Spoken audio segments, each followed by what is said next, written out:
तो आज हम मनुस्मृति के अगले भाग में अगले श्लोकों का अध्ययन करेंगे। तो पहले हमने श्लोक नंबर जो 51 तक अध्ययन किया था। तो पिछले श्लोकों में जो अपन का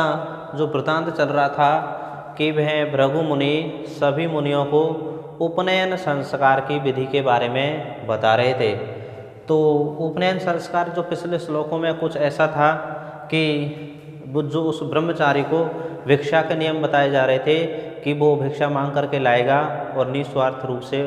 उस भिक्षा को अर्थात भिक्षा से प्राप्त जो अन्न है उसको गुरु के चरणों में निस्वार्थ भाव से रखेगा और आचमन करके पवित्र होके और गुरु की आज्ञा से उसका ग्रहण करेगा।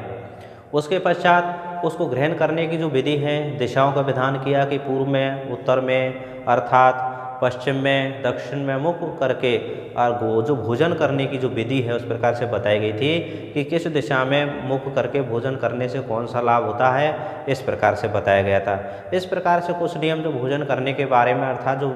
उस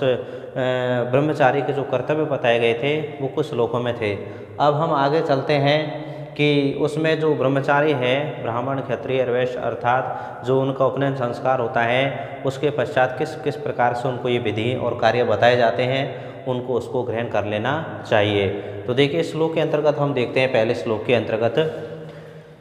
अनुस्नावी एफेनावी अद्वि तीर्थेन धर्म वितय शौचेप्सु सर्वदा आचमेत एकांते प्राण उदन मुखे। तो देखिए इस प्रस्तुत श्लोक में बताया गया है कि जब वो भृगु मुनि सभी मुनियों को इस प्रकार से धर्म के विषय में बता रहे हैं, उपनयन संस्कार अर्थात जो भी संस्कार थे उनके बारे में वो बता रहे थे। तो इसमें उपनयन संस्कार के पश्चात जब वो ब्रह्मचारी को क्या करना चाहिए कि जो भी काम करना चाहिए अर्थात जो स्नान करना चाहिए वो किस प्रकार से करना चाहिए अर्थात किस प्रकार वो पवित्र रह सकते हैं इस श्लोक में बताया गया है। तो देखिए इसमें बताया गया धर्मवेद। धर्मवेद का मतलब होता है जो धर्मज्ञ पुरुष होता है अर्थात जो महात्मा व्यक्ति होते हैं किस प्रकार के सौ चेप्सु का मतलब पवित्रता को चाहने वाले, यानी जो व्यक्ति अपने आप को पवित्र रखना चाहता है, जो महान धर्मज्ञ पुरुष अपने आप को पवित्र रखना चाहते हैं उनको क्या करना चाहिए एकांते माने एकांत में प्राग उदन मुख है। प्राग का मतलब होता है पूर्व दिशा और उदन मुख का मतलब होता है उत्तर दिशा, यानी पवित्रता की इच्छा रखने वाले उस धर्मज्ञ पुरुष को एकांत में पूरब और उत्तर की तरफ मुख करके सर्वदा माने हमेशा अनुस्नावी का मतलब होता है जो गर्म नहीं हो अर्थात शीतल जल से। एफेनावी अदबी और एफेनावी का मतलब फैन अर्थात झाग से रहित, अदबी माने जल से, आचमित माने आचमन करना चाहिए।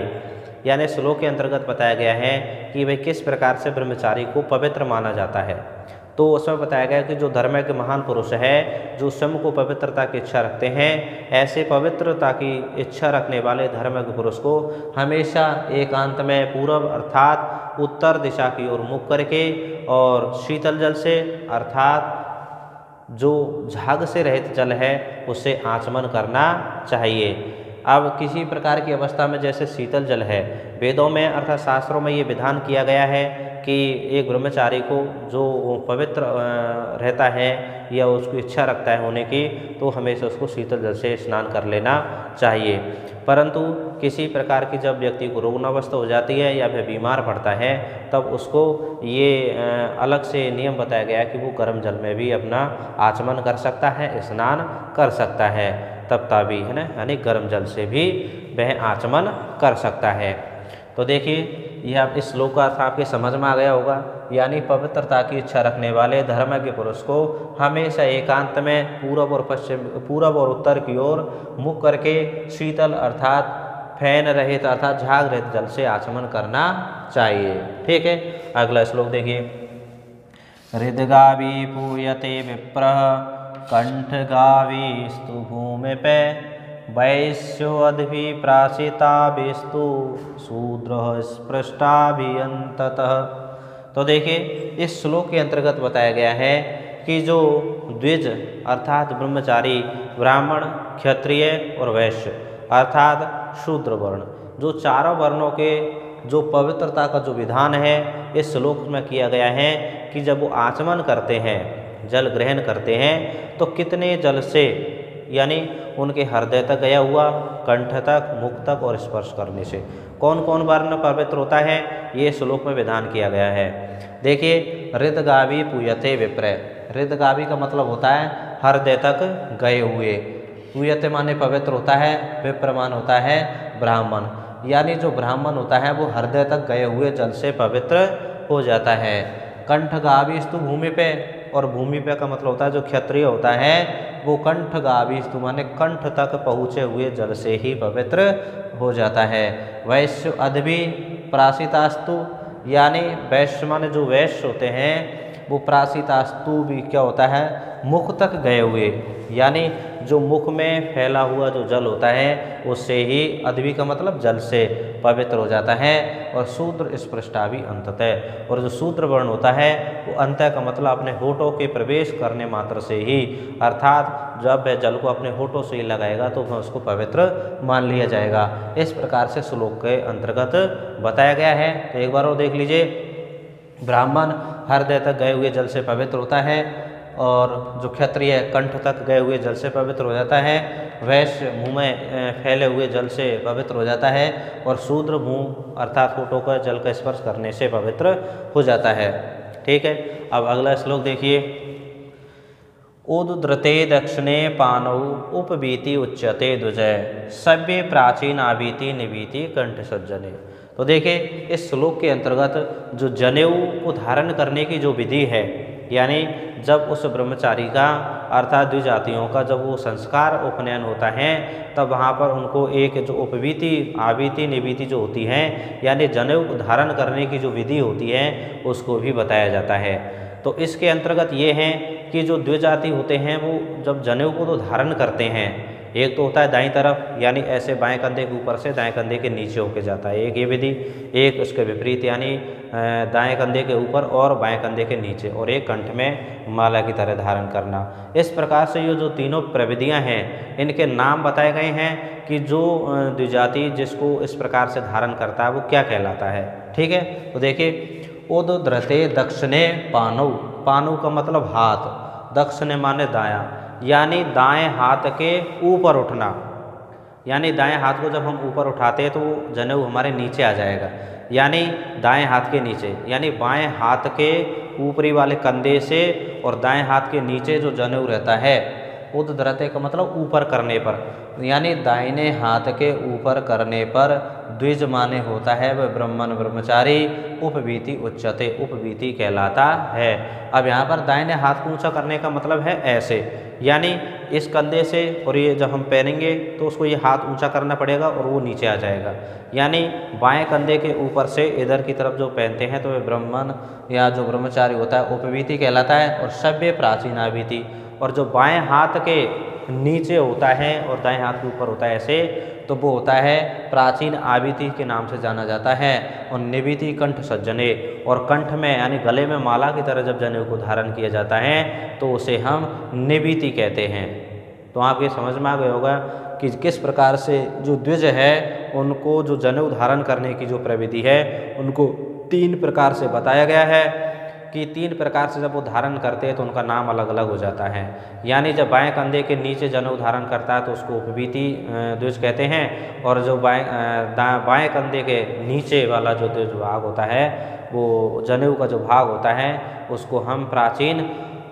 आवीति द्विज कहते हैं, और जो कंठ में माला की तरह उसको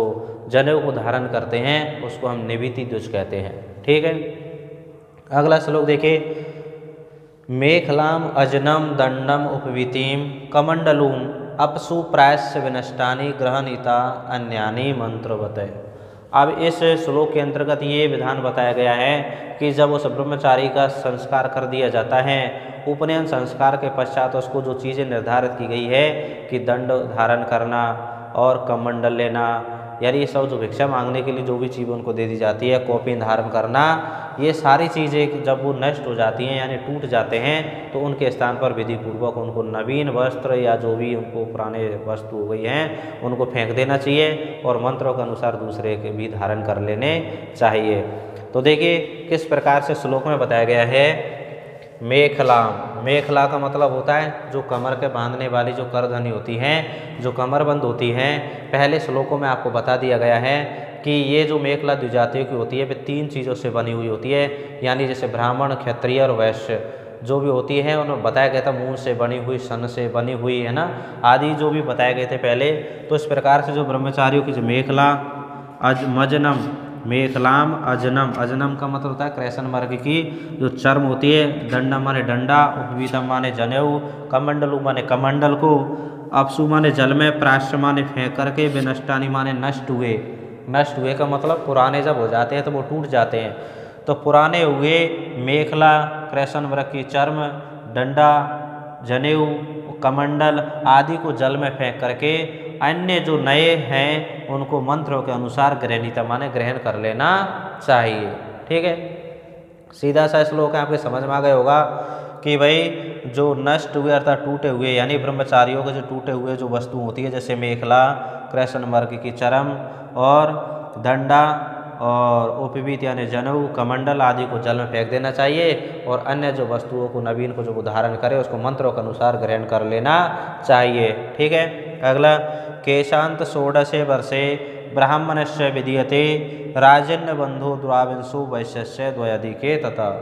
यानी श्लोक के अंतर्गत बताया गया है केशांत संस्कार के बारे में कि उन ब्रह्मचारियों का, द्विजातियों का जो केशांत संस्कार है किस उम्र में कर लेना चाहिए। केशांत का मतलब होता है क्षौर कर्म अर्थात उसके मुंडन संस्कार से ये ले सकते हैं अपन कि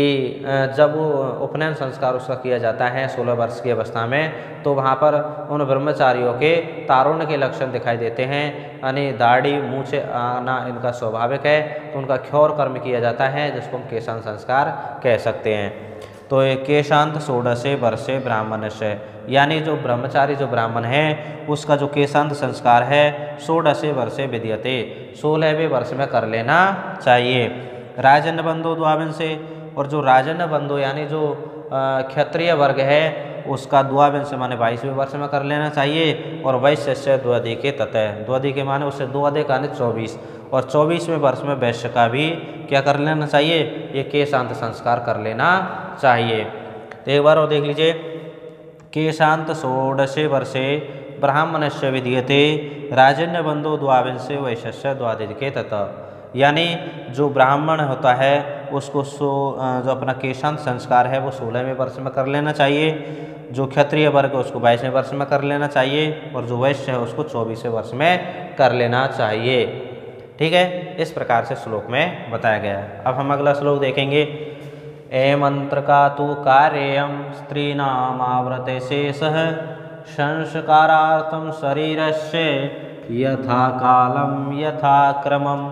तो देखिए इस श्लोक के अंतर्गत बताया गया है स्त्रियों के संपूर्ण संस्कार के बारे में, यानी स्त्रियों का जो वैवाहिक संस्कार होता है उसको छोड़ करके जितने भी उसके जो संस्कार होते हैं उसको समय के अनुसार और क्रम अनुसार जैसे भी होते हैं उनको कर लेना चाहिए, वो भी बिना मंत्रों के। यहाँ पर ये विधान बताया गया है श्लोक के अंतर्गत कि स्त्रियों के जो भी संस्कार होते हैं उनको विधान अर्थात अमंत्र यानी बिना मंत्र के ही कर लेना चाहिए, केवल समय और काल के अनुसार उनको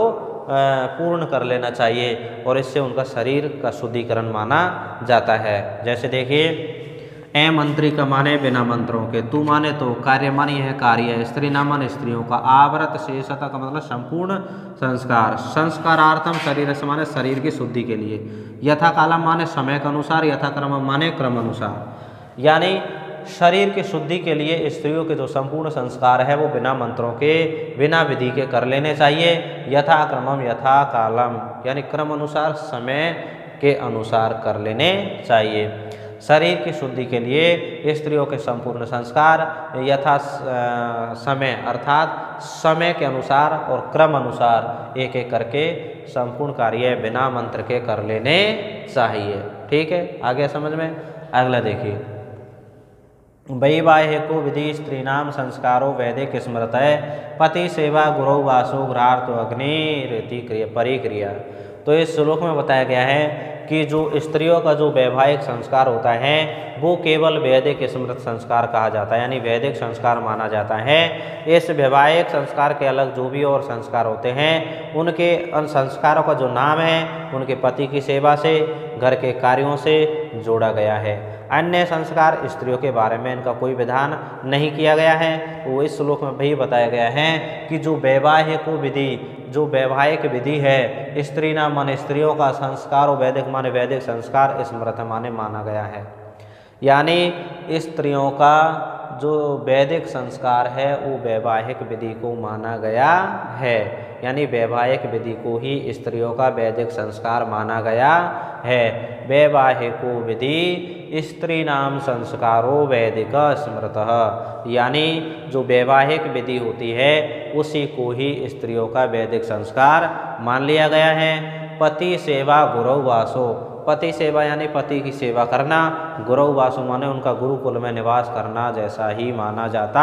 है। और गृहार्थो अग्नि परिक्रिया, और घर के काम को करना, घर के प्रत्येक काम में संलग्न रहना, अर्थात घर की क्रियाओं को करना ही उनकी अग्नि की सेवा का कार्य माना गया है। इस प्रकार से इस श्लोक के अंतर्गत ये विधान किया गया, ये बताया गया है कि भाई स्त्रियों के जो संस्कार हैं उनको हमेशा समय के अनुसार बिना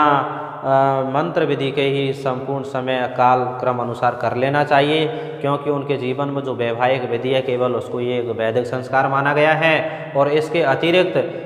जो जैसे पति की सेवा करना है तो वो भी उनका गुरुकुल में निवास करना जैसा है, घर के कामों में संलग्न रहना, घर के काम करना है, वो भी उनका अग्नि की सेवा जैसा ही है। ठीक है, अगला श्लोक देखेंगे आप। एष प्रोक्तो द्विजाति नाम औपनायको विधि उत्पत्ति व्यंजक पुण्य कर्म योगम निबोधते, यानी वो महाराज जो भृगु हैं, महाराज मनु की आज्ञा के अनुसार उन सभी मुनियों को मनुस्मृति के बारे में बताते हैं। अर्थात उन्होंने जो धर्म कर्म विषय सृष्टि प्रक्रिया उत्पत्ति रहस्य वर्ण शास्त्र आदि सभी के बारे में जो पूछा था क्रम अनुसार धीरे धीरे करके एक एक उनको बता रहे हैं। तो यहाँ पर वो उनको उन द्विजातियों के अर्थात उन ब्राह्मण ब्रह्मचारियों के जो संस्कार होते हैं उनके बारे में जब वो बताते हैं तो कहते हैं कि अभी तो मैंने आपको जो उपनयन विधि थी उसके बारे में बताया, अब उत्पत्ति व्यंजक जो पुनर्जन्म के कर्म से जो संबंधित है उस कर्म योग के बारे में आप जानिए, इस प्रकार से वो कहता है। तो देखिए, एष प्रोक्तो द्विजाति नाम, एष माने यह है, एष माने यह, प्रोक्त माने कहा, द्विजाति नाम माने उन द्विजातियों का अर्थात ब्राह्मण क्षत्रिय वैश्य इन सबका, औपनायक माने जो अपने संस्कार की, विधि माने जो नियम। यानी हे मुनि लोगों, मैंने आपको अभी तक जो द्विजाति यानी ब्राह्मण क्षत्रिय और वैश्य की औपनायक विधि अर्थात उपनयन संस्कार के बारे में बताया।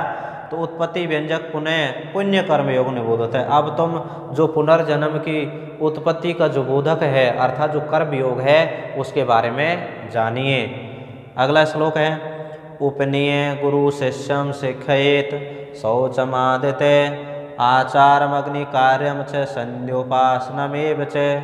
तो इसमें कहा गया है, उस गुरु के लिए कहा गया है कि भाई जिस प्रकार से वो गुरु है उन शिष्यों को उपनयन संस्कार कर देता है,